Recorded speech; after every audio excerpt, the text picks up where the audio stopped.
ha cerrado recientemente y en los últimos días, que es el mercado de fichajes más atípico, Rodri, quiero decir la historia, porque jamás tuvo una apertura exclusiva para equipos metidos en una competencia que jamás se había disputado, como es el Mundial de Clubes, para luego cerrarse y abrirse de nuevo en el tiempo regular. Ha crecido en un 14% el mercado más caro en la historia, por lo mismo también atípico en esa situación. El Liverpool ha invertido más que los 4 equipos que más invirtieron en España, por ejemplo, y ha fichado los 3 más caros del mercado actual. ¿Qué resumen se puede hacer de lo que ha hecho el Liverpool en el mercado de fichaje, Rodri?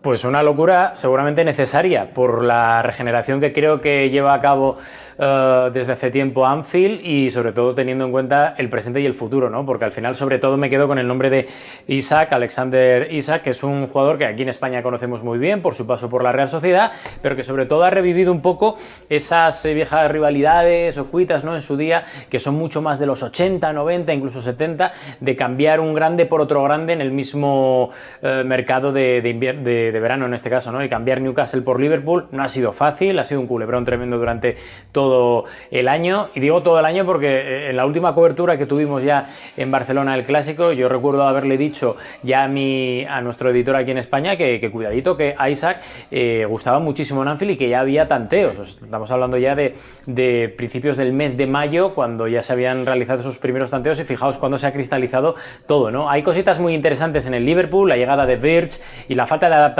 del jugador alemán, que nos enamoró absolutamente todos en el Leverkusen y que le está costando muchísimo, pero yo creo que al final diamante pule diamante, ¿no? Y es cuestión, creo que de fechas, que se adapte un poco más todos los refuerzos al equipo y que Anfield vuelva a sonreír, porque todavía le está costando. ¿Qué es lo que un poco más te sorprendió del mercado, Barak?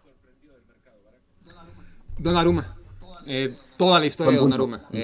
La primera vez que leí que Donnarumma no iba a seguir el Paris Saint-Germain, no me lo creí. Otra fake news de tantas, ¿no? Que sobrevuelan, y no le di la menor credibilidad, porque, vamos, no pasé de leer ni el encabezado. ¿Por qué?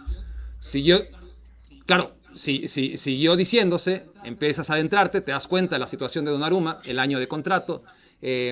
Luis Enrique argumenta que no es el portero ideal para su estilo, y eso ya lo sabíamos, entonces tiene cierto sentido, a pesar de que pues, con Donnarumma lo ganó todo la temporada anterior, y bueno, al final seguramente una combinación entre el juego con los pies de Donnarumma y la relación personal con Luis Enrique, y el año de contrato que como sabemos, después de cumplirlo, si Donnarumma, alguien que aunque diga que está bajando el sueldo, nadie se lo puede creer, y la fama que se hizo tras no renovar contra el Milan, uno entiende que también hubo ahí un tema en el que el Paris Saint-Germain decidió: no te necesitamos. Esa solo fue la primera parte de mi sorpresa.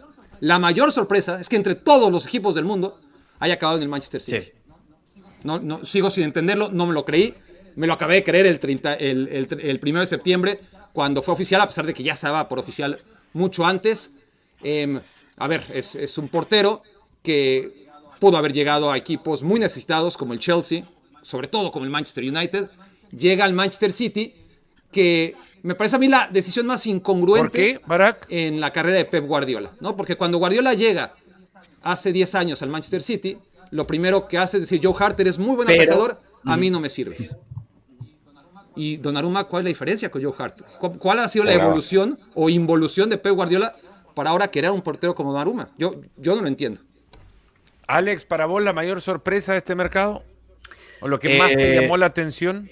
El fichaje de Zegrova por la Juventus, que el año pasado tuvo una Champions buenísima en el Lille, zurdito, jugando a la banda derecha, siendo muy revoltoso, muy chiquitibaila, y para lo que va a buscar la Juventus en el 3-4-2-1, esa posición de media punta por detrás del delantero, por la izquierda tiene a Yildiz y ahora por la derecha va a poder tener a Zegrova, que me parece un fichajazo, y además creo que han sido 14 o 15 millones de euros. Luego, la nota de color es Jamie Vardy al Cremonese, que el Cremonese está montando un equipo de leyendas con Tony Sanabria, aquel delantero paraguayo que ha dado más vueltas ya que un ventilador, y con el Mudo Vázquez. Tony Sanabria, que estuvo en la inferior del Mudo Vázquez. Mudo Vázquez, sí. Que estuvo en el Verona. Y en el Sevilla, dando un nivel sensacional a un zurdo, En el con Betis, 37 años que Sporting. tiene ya el Mudo Vázquez. O sea, la Cremonese se ha convertido ahora ya en el equipo de culto esta temporada en la Serie A. Además que tienen un traje chulísimo, grisgrana, como el equipo de mi barrio, el Júpiter, en Barcelona. Y otra que me ha llamado mucho la atención es Mikau Tasde, el fichaje del Villarreal, que han soltado 30 millones de euros para ficharlo por el Olympique de Lyon, para cubrir la baja de Jeremy Pino. Y me parece que, si encaja un poquito en esa banda izquierda que siempre plantea Marcelino, que es lateral largo, Sergi Cardona, y el extremo yendo hacia adentro, lo que hizo Ayoce el año pasado, antes de lesionarse, cuidado, porque si cae bien ahí, va a haber un jugadorazo. Han pagado 30 millones y lo tiene que demostrar, pero me parece un fichaje muy interesante.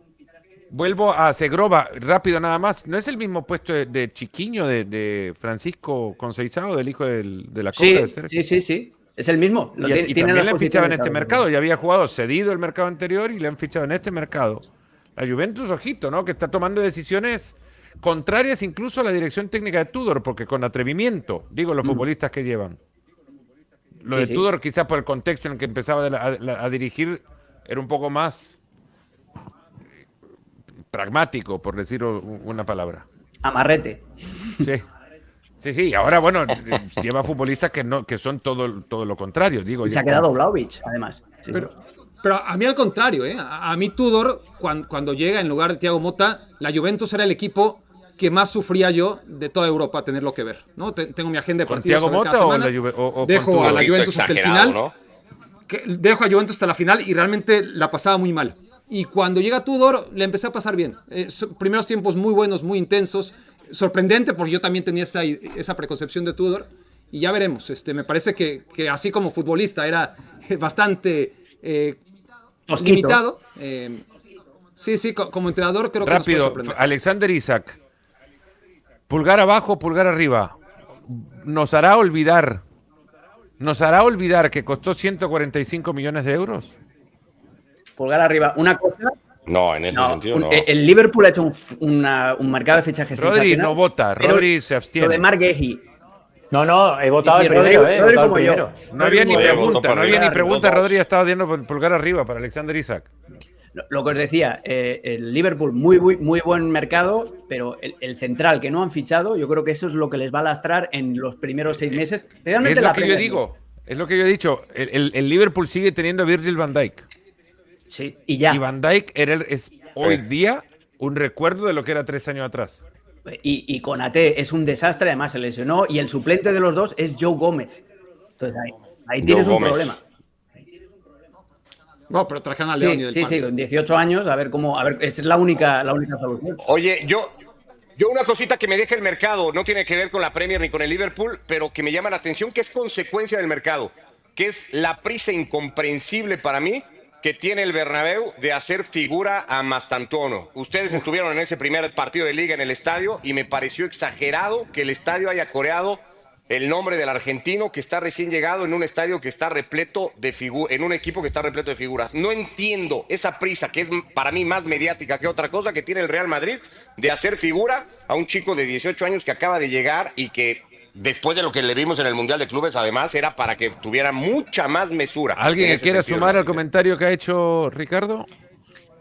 Bueno, lo de los cánticos, Ricardo, en ese aspecto tenía una connotación un poco más sociopolítica que otra cosa. Lo entiendo un poco también por el nombre de pila, pero tampoco me parece... No, pero entendiendo lo que dices también en el tema deportivo, sí que es cierto que hay un nombre que es lo que hace que todo cuadre, que es el nombre de Lamine Yamal.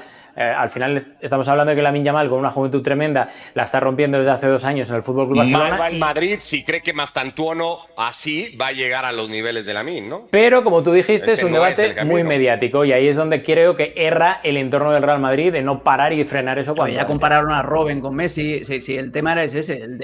Rodri tiene toda la razón por eso. La dinámica es, primero, trolear un poco con el nombre de pila de Mastantuono, eso lo sabía todo el mundo, mucho. Y luego el tema de, el Barça tiene a una figura joven, extremo derecho, zurdo, tal. Oye, pues nosotros ahora tenemos a alguien que se le parece. Pues vamos a intentar colocarlo al mismo nivel, aunque sea simplemente por eso. En que tiene 2 pies y 2 brazos, nada más, ¿no? Es el único parecido hasta ahora.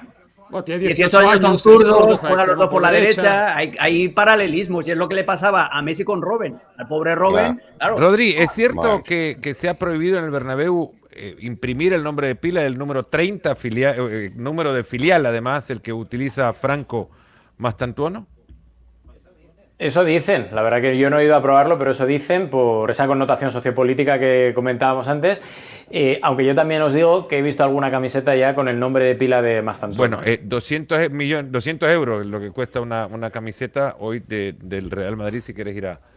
Algún día deberíamos hablar del precio de las Bueno, camisetas. podríamos hablar de la calidad de las camisetas también. Para mí, ninguna También. mejor. Vamos a hacer un segmento, si quieren, en la próxima, cuáles son las mejores camisetas del fútbol en Europa. Hoy día, es más, ¿cuál sería el segundo lugar de las camisetas del fútbol de Europa? Pues la primera la tiene la segunda equipación de la Roma. Blanca, con cuello verde y amarillo. Sí. Muy vintage, muy vintage. Maravillosa.